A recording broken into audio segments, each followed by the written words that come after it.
नमस्कार मित्रों, एक बार फिर से हम सीखेंगे 7 से विभाज्यता का नियम। 7 से विभाज्यता एक कठिन स्थिति होती है। कई विद्यार्थी 7 से विभाज्यता करने में बहुत समय खर्च कर देते हैं। ऐसे में आज हम सीखेंगे कि 7 से किस संख्या को कैसे जान सकते हैं कि विभाज्य होगी। तो यहाँ पर कई संख्याएं दी गई हैं, चलिए देखते हैं। पहला नियम है, जब किसी संख्या की 6 बार, 12 बार, 18 बार 6 के गुणज में पुनरावृत्ति हुई हो तो वह संख्या 7 से पूर्णतः विभाजित होती है। जैसे हम एग्जाम्पल के तौर पर यह संख्या ऊपर के लें, यहां पर इस संख्या में 2 6 बार आया हुआ है। 2 2 2 2 2 और 2। यह संख्या आपकी 2,22,222 है और यहां पर ये 2 आपका 6 बार आया हुआ है। ऐसे में आप बिना 7 से भाग दिए ये कह सकते हैं कि यह संख्या आपकी 7 से विभाजित होगी, क्योंकि नियम ऐसा कहता है कि यदि कोई संख्या जिसके सेम अंक हों, 6 बार आए हों या फिर 12 बार या 18 बार आए हों, तो वह संख्या आपकी 7 से विभाज्य हो जाएगी। फिर अब आपको इसको भाग नहीं देना, आपको देख करके बता देना है। इसी प्रकार यह संख्या भी आपकी 5, ये आपके 6 बार आए हुए हैं।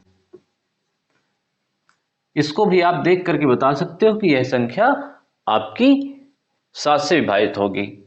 इसी तरह कोई भी नंबर आप ले लें, 3 3 3 3 3 और 3, यह भी आपका 6 बार है। चाहो तो इसे आप 6 के गुणज में 12 बार लिख सकते हो, तो भी यह संख्या 7 से विभाजित हो जाएगी।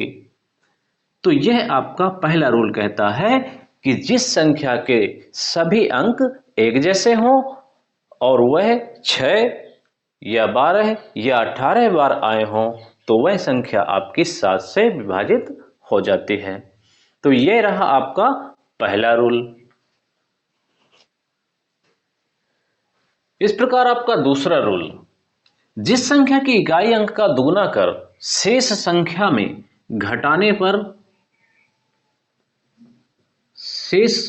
घटाने पर 0 तथा 7 का गुणज प्राप्त होता है, वह संख्या 7 से पूर्णतः विभाजित हो जाती है। जैसे हम लेते हैं एक नंबर 133। वैसे यह संख्या छोटी है, इसे आप आसानी से देखकर भी बता सकते हैं, लेकिन चलिए कैसे करते हैं इसको। इस संख्या का इकाई अंक हम देख रहे हैं, क्या है? 3। इस संख्या के इकाई अंक का 2 गुना, 3 का 2 गुना क्या होगा? 6। अब हम तो यहां आप क्या करेंगे, इस 13 में इकाई के अंक का 2 गुना किया आपने, तो इकाई का अंक 2 गुना करने पर 6 आया और इस 6 को इस 13 में घटा देना है। घटाने पर आपका आ रहा है 7 है। तो आप बड़ी आसानी से देख रहे हैं कि 7 का ही गुणज है और 7 से विभाजित होता है। लेकिन दूसरी संख्या देखते हैं।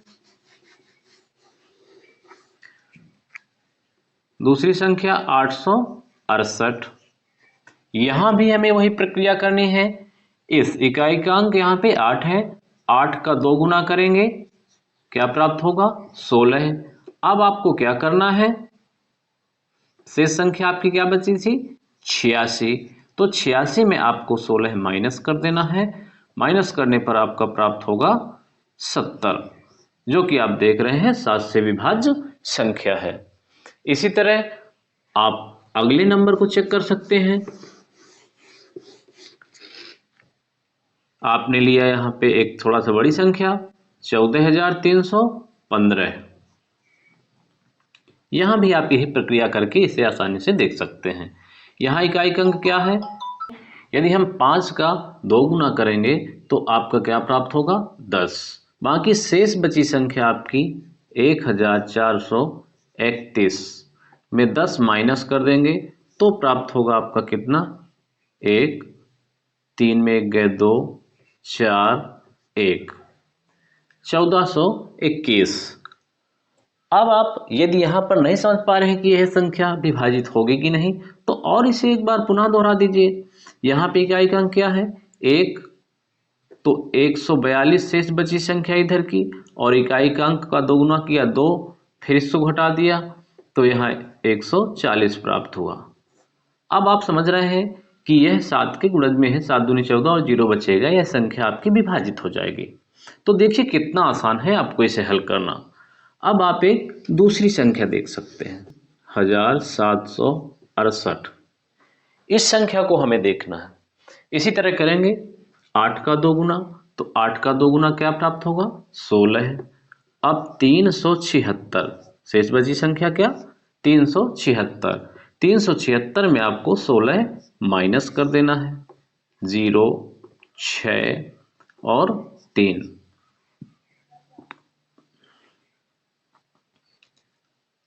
अभी आप इस संख्या को और देख लें, क्योंकि अभी इतनी बड़ी 7 से विभाजित करना थोड़ा सा देर लगेगा, तो पुनः इस 0 को इस 36 में एक बार फिर माइनस कर दें। 0 का दोगुना 0 ही होगा, 36 में माइनस करेंगे आपका 36 प्राप्त होगा। 36 आपका 7 से विभाज्य नहीं है, तो यह संख्या 7 से विभाज्य नहीं होगी।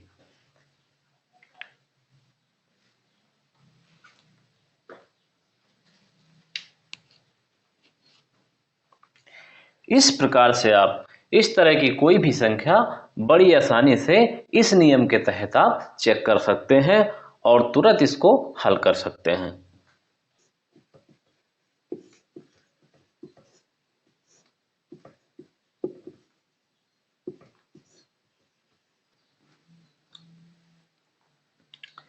इस प्रकार आपका तीसरा रूल कहता है, यहां पर क्या है कि यदि बड़ी संख्याएं आ जाती हैं लगभग 6 अंकों की, 7 अंकों की, 8 अंकों की, तब आपको इस रूल से ऊपर वाले से निकालना थोड़ा सा कठिन हो जाता है।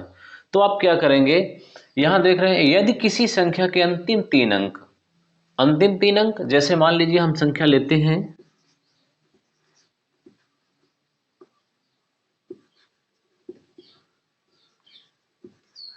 इस संख्या को, इसमें 6 अंक हैं। यहां पर कह रहा है यदि किसी संख्या के अंतिम 3 अंक इकाई, दहाई और सैकड़े से बनी संख्या बाकी शेष बचे अंकों की संख्या का अंतर 7 से विभाज्य है, तो मूल संख्या भी 7 से विभाज्य होती है।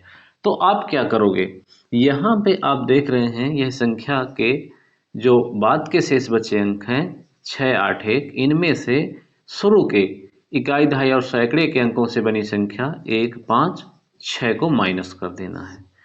अब आप जब माइनस करोगे तो कितना आएगा, 11 में 6 गए 5, 8 में यहाँ 7 बचेगा, 7 में 5 गए 2, और यहाँ क्या बचा आपका 6, 6 में 1 गए 5। यह संख्या आपकी 7 से विभाज्य है कि नहीं। अब इतनी छोटी संख्या को तो आप किसी भी रूल से चेक कर सकते हो, डायरेक्ट भाग भी देख के। जैसे इतनी छोटी आ गई मान लीजिए, तो आप इसमें 525 में 7 से भाग कर सकते हो। कितना आएगा, 7 सते 49, बचेगा 3, 7 पने 35। तो यह संख्या क्या होगी आपके 7 से विभाज्य हो जाएगी। इसी तरह कोई भी संख्या हो आप इस तरह कर सकते हो, निकाल सकते हो बड़ी आसानी से।